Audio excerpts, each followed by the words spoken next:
First, see augmentation and his subjugation. Captain Maya Chen kept her head down as she walked through the crowded corridors of Vorax Station Alpha, careful not to make eye contact with any of the towering alien overseers. The neural dampener clamped around her neck weighed heavily, not just physically, but as a constant reminder of humanity's fall. 5 years since the Vorax Empire had arrived in Earth's orbit with their massive ships blotting out the sun. 5 years since humanity had been forced to kneel. Her hand instinctively moved to the small scar behind her ear, the location of her subdermal communicator, invisible to Vorax scanners. The resistance was small, scattered across what remained of human-controlled territories, but they were growing stronger each day. As she approached the maintenance access tunnel that would lead her to the command ship's central processing hub, she recalled the day everything changed. The Vorax had arrived without warning. Massive crystalline ships appearing through what scientists later learned were artificial wormholes. First contact had been brief, a simple message broadcast globally. Your species is now property of the Vorax Empire. Resistance will result in planetary sterilization. Humanity, of course, had resisted. The combined military might of Earth launched everything they had at the alien armada. Nuclear weapons, kinetic bombardment satellites, experimental energy weapons, none of it even scratched the Vorax ships. The counterattack was swift and devastating. Major cities reduced to ash in seconds, millions dead in the first hour. Within 3 days, Earth's governments surrendered unconditionally. The terms were simple. Humans would serve as laborers, researchers, and resources for the vast Vorax Empire. Each human was implanted with a neural dampener, a collar that monitored their thoughts and prevented rebellion while allowing them to perform their designated functions. Those who showed exceptional aptitude in sciences or engineering were separated from the general population, their intellects harvested to advance Vorax technology. But the aliens had made a critical error. They believed that by controlling human speech and monitoring surface thoughts, they had neutralized the threat. They didn't understand that human ingenuity thrived under pressure. The neural dampeners blocked vocal rebellion and surface thoughts of resistance, but they couldn't reach the deeper parts of the human mind. The places where hope and hatred mingled, where plans formed in abstract concepts rather than concrete thoughts. The resistance called it the silence protocol, a way of thinking that bypassed the dampeners by communicating in emotional impressions, memories, and sensory experiences rather than words. Maya reached the maintenance hatch and quickly entered her access code. As a designated technical specialist, she had limited clearance to repair system malfunctions throughout the station. The Vorax considered such work beneath them, leaving humans to maintain the infrastructure that kept their empire running. Another mistake. Status check, Worker 4729, came the metallic voice of a Vorax overseer from behind her. Maya turned slowly, keeping her eyes downcast as required. Responding to thermal regulation malfunction in Sector 7, Overseer. System diagnostics indicated a failure in the primary coolant distribution node. The Overseer, standing nearly 3 meters tall with its crystalline exoskeleton shimmering under the harsh station lights, consulted a data terminal. Proceed. Complete repairs within the designated time frame. As the Overseer moved on, Maya slipped through the hatch. The Vorax had conquered dozens of species across the galaxy, incorporating their biological and technological uniqueness into their own. But humans were different.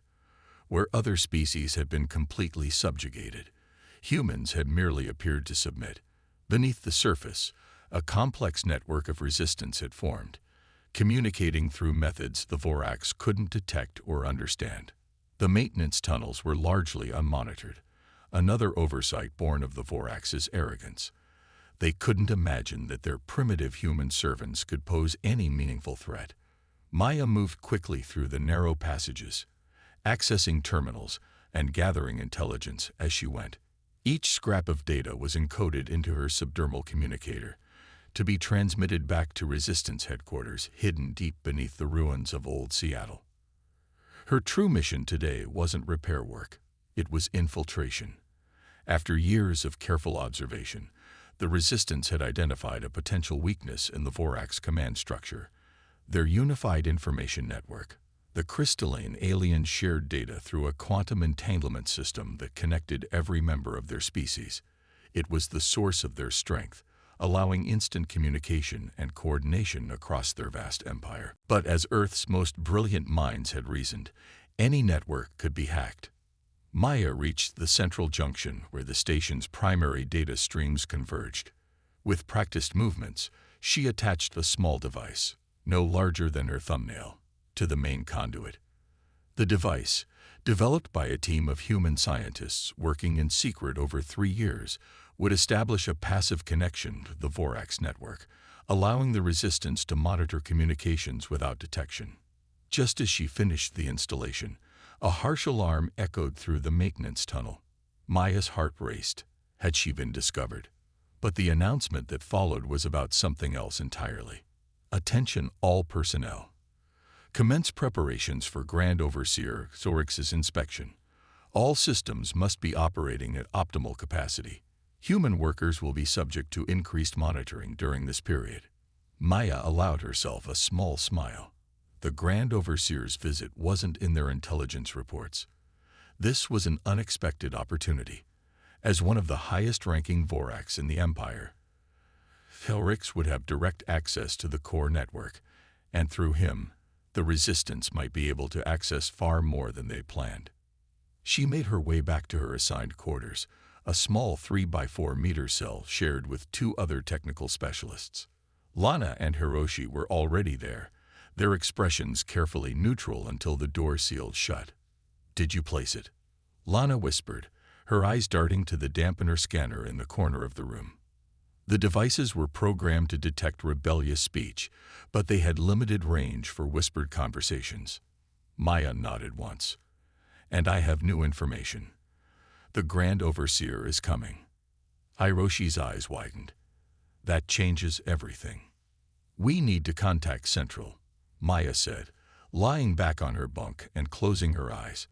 To any monitoring system, she would appear to be resting before her next shift. In reality, she was activating her subdermal communicator, sending an encoded burst transmission that would bounce through a dozen relay points before reaching Resistance headquarters. The response came back within minutes, a slight warming behind her ear indicating an incoming message.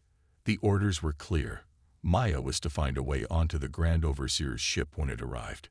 The Resistance had prepared for this contingency, though they hadn't expected it so soon.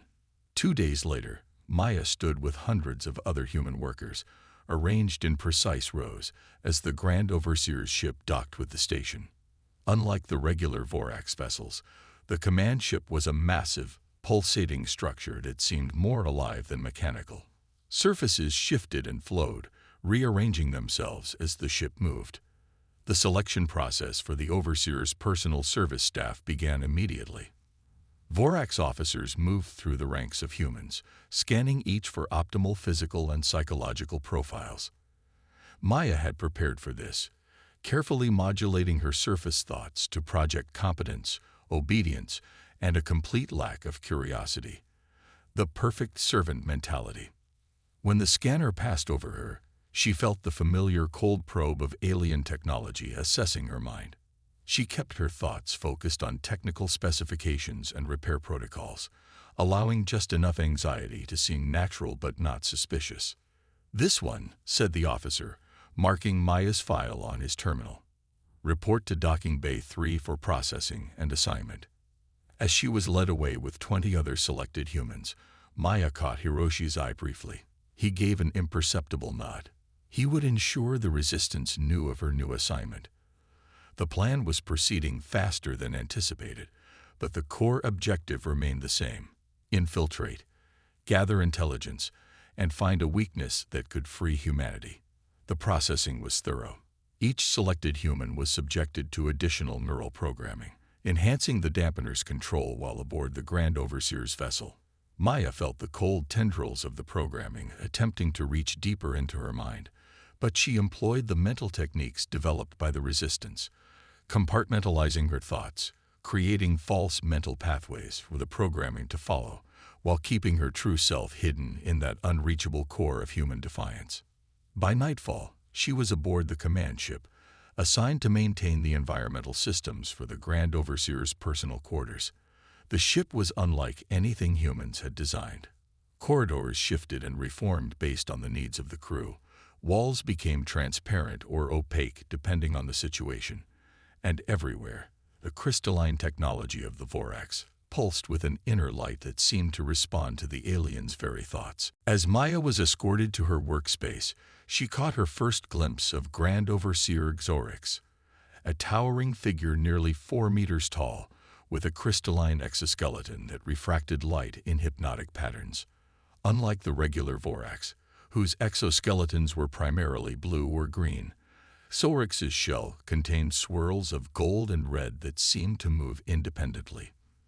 The Overseer didn't acknowledge the humans as they were led past his chambers.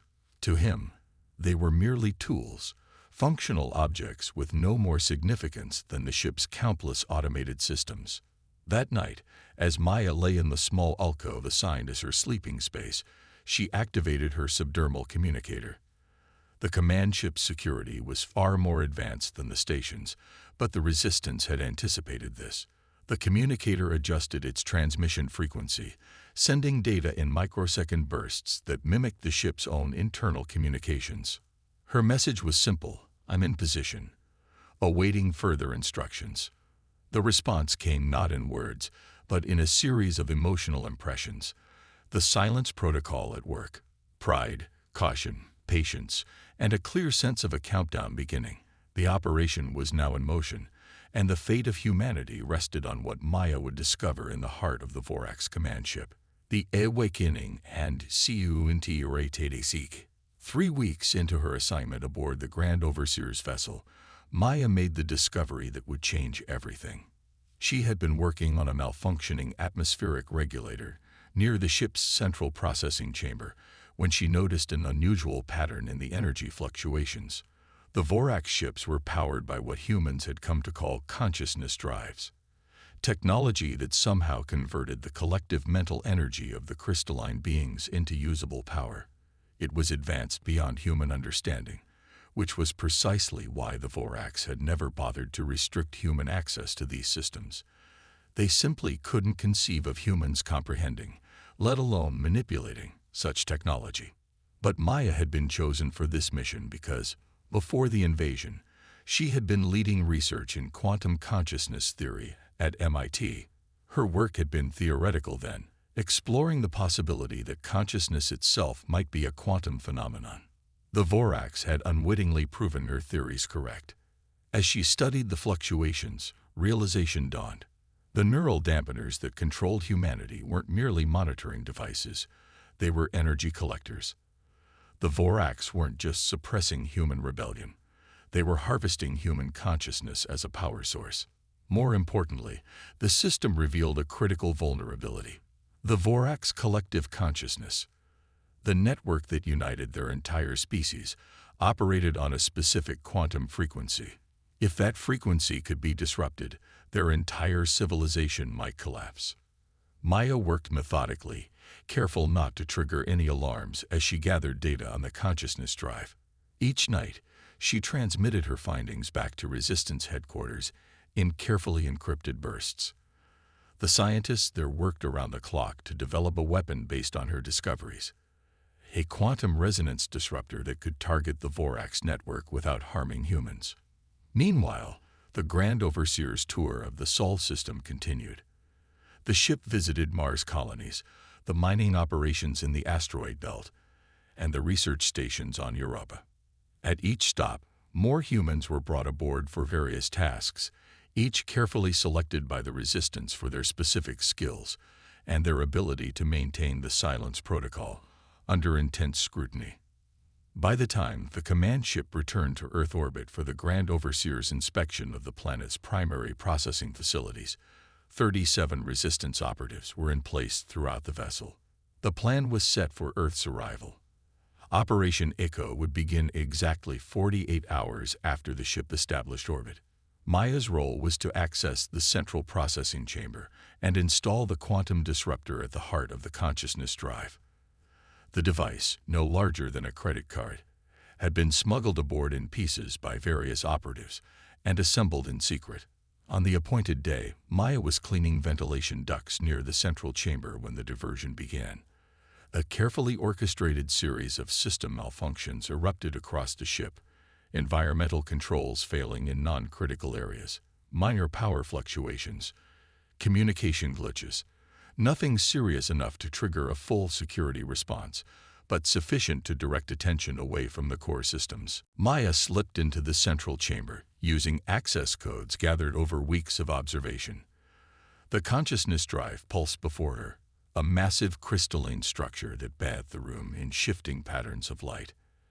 At its center, a vortex of energy spiraled in impossible geometries, connecting to countless smaller crystals that Maya knew represented individual Vorax minds within the collective. She worked quickly, attaching the disruptor to a primary conduit and initializing the device. It would remain dormant until activated by a specific signal from Earth. Maya had just finished the installation when the chamber door slid open, revealing the imposing figure of Grand Overseer Xorix. Human, the crystalline being's voice resonated directly in Maya's mind, rather than through air vibrations. "Your presence here is unauthorized." Maya froze, her hand instinctively moving to her neural dampener. The Overseer's massive form blocked the only exit, and his crystalline structure pulsed with menacing energy. "Your thoughts are obscured." Xorix continued, moving closer. "This requires investigation." Maya knew that direct confrontation was futile. The Vorax stood 3 times her height, with strength that could crush her without effort. But as the alien reached toward her, she noticed something. A flicker in the Overseer's crystalline structure, a momentary dimming as he came near the installed disruptor. "You cannot comprehend what you have encountered," Xorix stated, but there was a new note in his mental voice: uncertainty. "The technology before you exceeds human understanding by millennia." Maya looked directly into the faceted surfaces that served as the Overseer's sensory organs, an act of defiance that would normally trigger immediate punishment. "We understand more than you think." The neural dampener at her neck should have activated at such rebellious speech, sending crippling pain through her nervous system. But proximity to the disruptor had already begun affecting its function. Xorix's crystalline form pulsed erratically as he processed this anomaly. "Impossible," the word echoed in Maya's mind as the Overseer reached for a communication panel. Before he could activate it, Maya touched the disruptor, sending the activation signal ahead of schedule. The effects were immediate and dramatic. The Overseer froze mid-motion, his crystalline structure vibrating at an increasing frequency. Cracks appeared along his exoskeleton as the quantum resonance disrupted the coherence of his consciousness. "What have you done?" Each word came slower than the last as the Vorax's mind began to fragment. "We've taken back our planet," Maya replied, watching as the massive consciousness drive began to pulse erratically. "Congratulations, you just declared war on the wrong species." Throughout the ship, throughout the station orbiting Earth, throughout every Vorax installation across the solar system, the effect cascaded. The quantum frequency that united the collective consciousness of the entire species was being disrupted, fragmenting their hive mind for the first time in their evolutionary history. Maya raced from the chamber as alarms blared. The ship itself seemed to be in pain, corridors contorting and reforming chaotically as the controlling intelligence fragmented. She found other resistance members already moving to predetermined positions, taking control of critical systems as the Vorax crew descended into confusion and disarray. On Earth below, and throughout human settlements across the solar system, the neural dampeners failed simultaneously. 5 years of suppressed rage exploded as humans everywhere rose up against their disoriented oppressors. The resistance had prepared for this moment, distributing weapons and organizing strike teams to target key Vorax installations. The command ship itself became the first Vorax vessel to fall under human control. With the collective consciousness shattered, The individual Vorax found themselves experiencing true individuality for the first time, a psychological shock that left most of them practically catatonic. Those who managed to adapt quickly enough to function independently were quickly overwhelmed by coordinated human forces. Within 24 hours, Earth was free. Within a week, humans had control of the entire solar system. The quantum disruptor's effects had spread through the entanglement network that connected all Vorax everywhere, affecting their entire civilization across thousands of light years. 3 months later, Maya stood on the observation deck of the repurposed command ship, now renamed Phoenix, looking down at Earth as it healed. The Vorax technology, now understood and controlled by humans, was being repurposed to repair the environmental damage caused during the occupation. Green was returning to areas that had been stripped for resources. "Captain Chen," a voice called from behind her. "The Council is ready for your report." Maya turned to face Dr. Hiroshi Nakamura, now heading the research division dedicated to understanding and adapting Vorax technology. "Have we decoded more of their star charts?" He nodded, bringing up a holographic display showing hundreds of star systems. "We've identified 23 other species currently under Vorax control. The quantum disruption affected their entire empire, but the effect weakens with distance. Some remote outposts may still have functioning collectives.